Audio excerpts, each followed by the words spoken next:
here. Those of you that know me know that I specialize in removal of tattoos, permanent makeup, as well as SMP, eyeliner, tattooed eyeliner, microblading, etc., etc. So today's video, and I'm going to get right to it, it has to do with SMP, so scalp micropigmentation. And before I go further, please like my channel if you're enjoying the videos or if you're finding that they're informative. Also, if you have any questions, jot them down, or if you have any video ideas. I'm trying to do these weekly, even though I'm not quite succeeding, but I'm going to get better at this. I promise you I will get better. Okay, so what is scalp micropigmentation? There has been, I would say, for the last 15 years, a new art form within the tattooing community.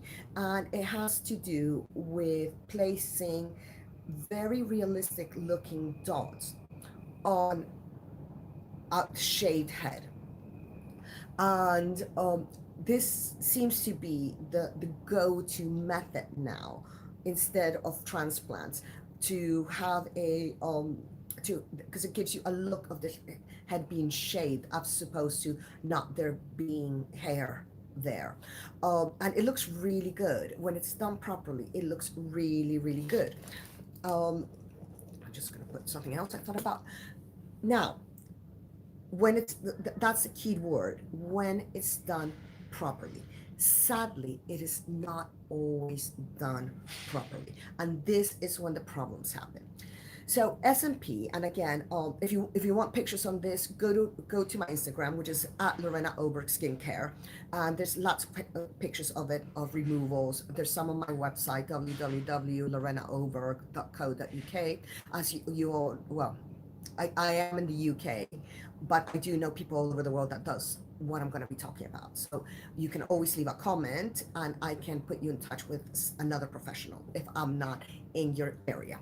So scalp micropigmentation has become really, really popular, and with good reason, because it looks good. It's a lovely procedure. But likewise, I have seen so many people that have gone through an absolute nightmare trying to get this done right. And what happens generally is that the technician, even if it's properly trained, only has about 95% control over what's going to happen. So when do things go wrong? When a client is particularly wants an aggressive treatment, so they want quite a black look, dark look. This has to be built up. When the and I don't do this procedure, but I'm in the industry enough to know how it's done. When SMP is being done, it is a gradual process. So to get to your desired look and desire strength and darkness, it could require three, four, five, even six different treatments, especially if the area is big. When people try to push the technician into doing the procedure more aggressive than it's really advisable, this is when problems happen. This is when blowouts happen. This is when you end up with a scalp that's too dark, etc., etc., etc. Also, there are a lot of trainings that are not very good at the moment. Very and if a technician doesn't have good training, they're not going to be putting out good work.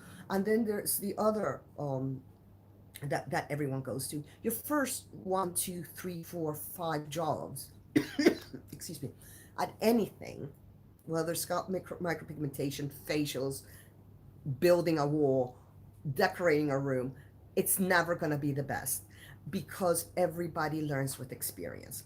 So there's lots of I would say bad, I don't want to use that term, but less than natural scalps looking around, where people have been properly trained, but really they were the guinea pigs. So let's talk about what happens if you're watching this video and you are one of these men or even women that is thinking, I need to get this off. The good news is this: scalp micropigmentation is one of the easiest things to get off. But we need to clarify some misconceptions. So the first thing I'm going to say is that I work with laser and non-laser techniques. So there's no reason for me to be showing you towards a certain technique because I don't know how to do the other. I know how to do everything. I've been at this game for nearly 15 years now. And there's nothing that hasn't come across my desk. The the good news is that most, and I would say a good 90% of the scalps that are done currently worldwide, so it doesn't matter where you're watching this from, are mainly tattooed with, and this is a tattoo, don't let anyone tell you differently, with carbon pigments. So what it is, it's a regular carbon pigment, very much like it's used in a tattoo studio, but it's diluted. I don't know, by at least 5 times or even 10 times. It's diluted a lot. And when I first heard this, I thought, no, how is that going to not go blue? How it doesn't. And I don't have an explanation for it, but it's some of it does go blue, which is are the ones that need removal. But for the most part, this diluted version of the carbon tends to work with your underlying skin color, and it comes out quite good. Um, okay, so let's talk about carbon. Carbon is it's exactly that. It's very much like the carbon that you would get when you burn wood, and it's a nice it's a carbon doesn't tend to give a lot of allergic reactions, so it's a really nice pigment to work with, and it's very easy to remove. So needless to say, I love it because it's very, very, very easy to remove.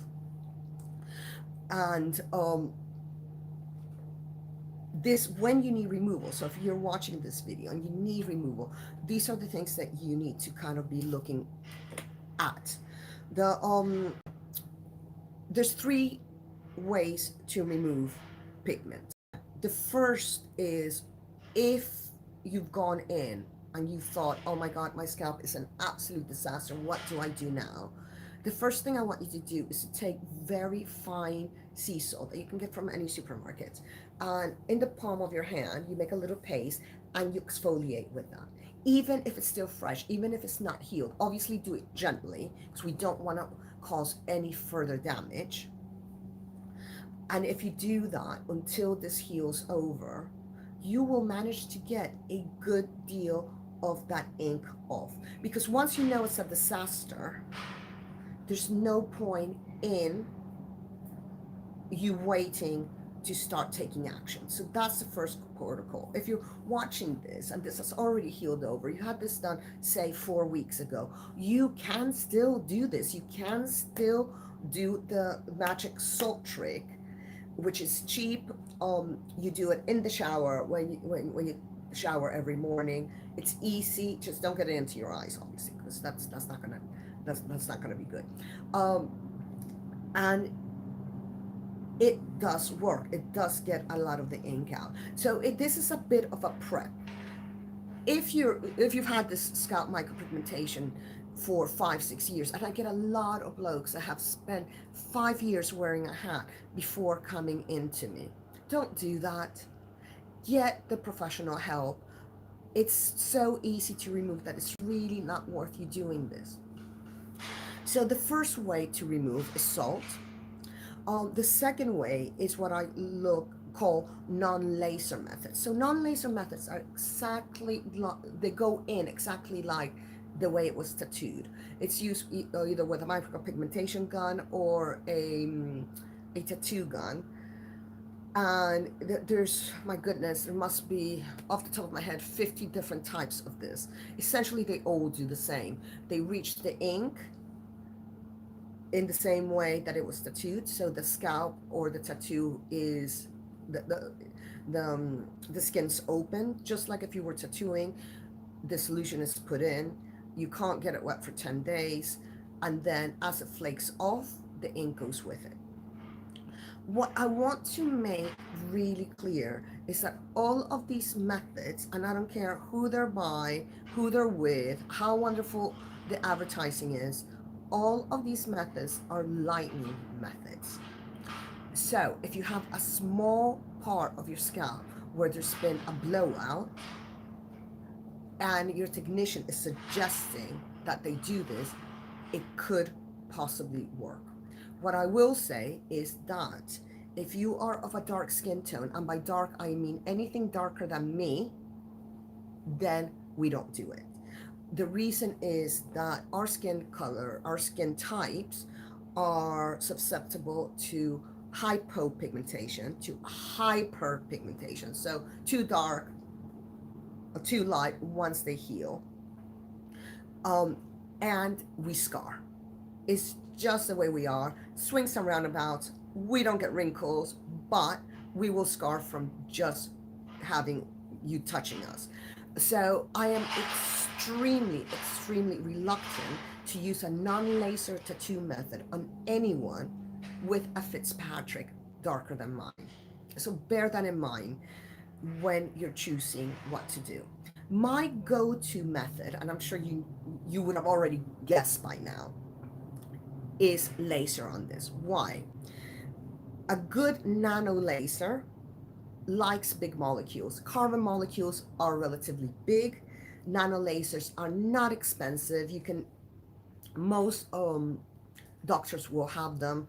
A lot of tattoo parlors are having them now. A lot of SMP technicians are now trained in laser tattoo removal because they see so many disasters coming through, and it's so easy to fix that a lot of SMP technicians are starting to come to train with me because it just makes their life easy. So with a good basic nano laser, you're looking at, if it's a regular SMP treatment, anywhere from 1 to 3 treatments. If you have a mess in your scalp, then you might need 3 to 5 treatments.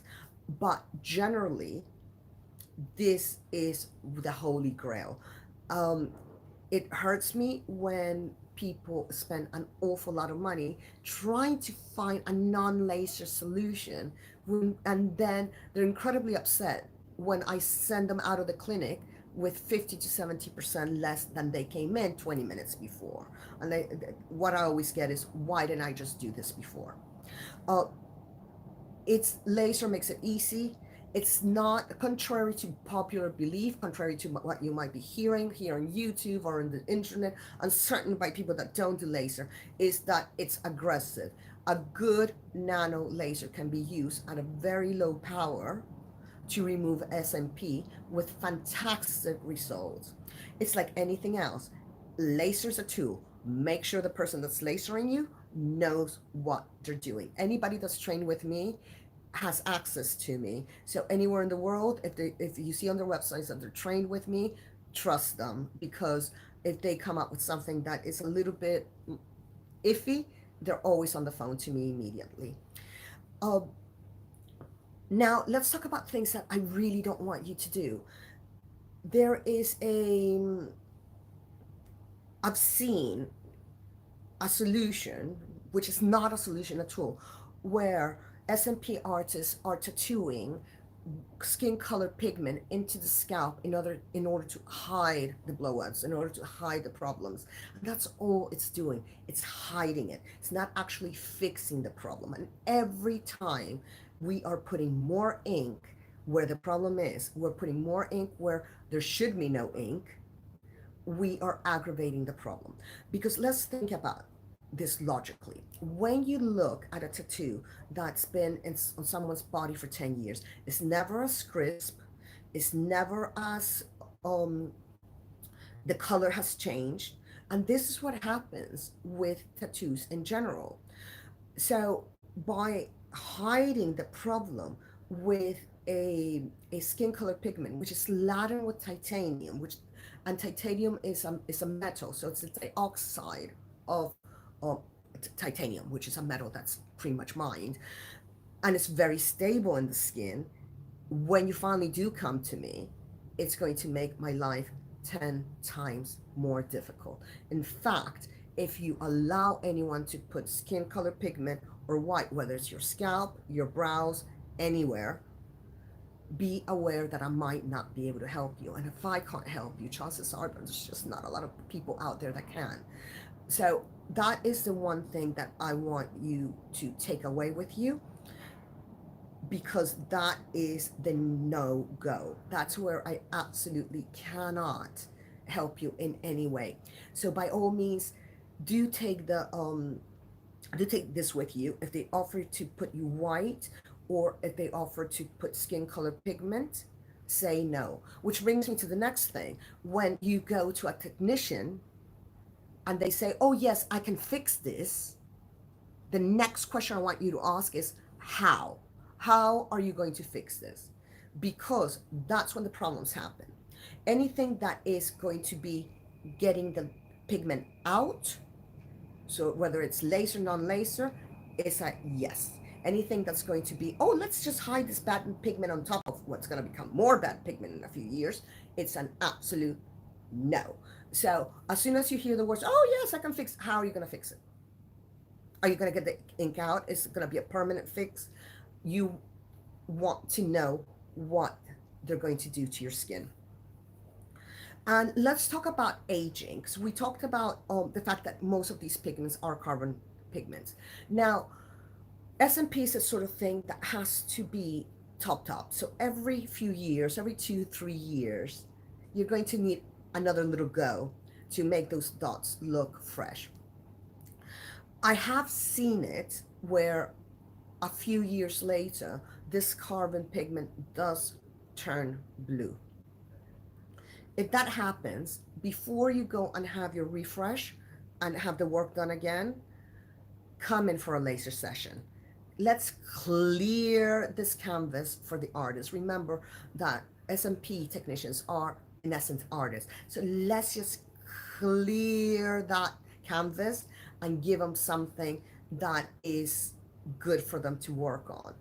Uh, it's like any tattoo. Well, sadly, it's like anything we have to do after the age of 40. There's a huge amount of upkeep into growing old disgracefully.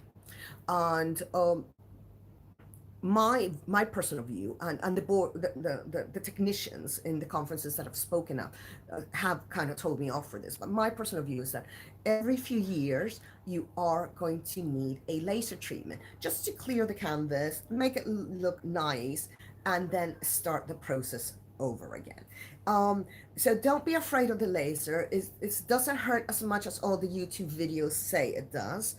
It doesn't necessarily give you blisters. It doesn't, if it's done right, it's actually quite a gentle treatment. So let's not be scared of laser, but when it comes to SMP, this is your go-to technology. The other end of it, again, I would repeat, it has to do with who's firing the laser. A laser's a laser. So the skill of the person firing the laser is absolutely going to be paramount.